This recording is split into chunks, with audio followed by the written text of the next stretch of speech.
কোচবিহারে বিজেপি নেতার বিরুদ্ধে তোলাবাজির অভিযোগ, ব্যবসায়ীদের হুমকির অভিযোগ বিজেপি নেতার বিরুদ্ধে। প্রতিবাদে বাজার বন্ধ রেখে রাস্তা অবরোধ করে বিক্ষোভ ব্যবসায়ীদের। সকাল থেকেই বন্ধ দিনহাটার বামুনহাট বাজারে দোকানপাট। অভিযোগ প্রমাণিত হলে কাউকে ছাড় নয়, স্বরূপ জেলা বিজেপি। আমরা ব্যবসা সমিতির সেক্রেটারিকে হুমকি দিছে। কে দিয়েছে? প্রভাত বর্মন। প্রভাত বর্মনটা কে? বিজেপির নেতা। সেটা 2.5 লাখ টাকা চাচ্ছে। কবে চেয়েছিল? কালকে সকালবেলা।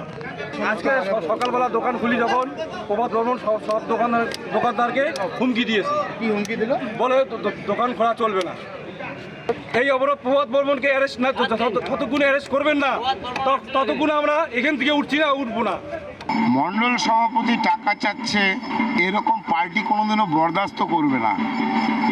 আমরা খতিয়ে দেখব ঘটনা কি, তারপরে যদি দোষী হয়, আমাদের কাছে মনে হয় যে না সত্যি কোনো কিছু ব্যাপার আছে, তাহলে আমরা সঠিক ব্যবস্থা নেব। এর আগেও আপনারা দেখেছেন দল কীরকম এই জিনিসগুলোর ক্ষেত্রে কড়া অবস্থান নেয়, সেটাই হবে।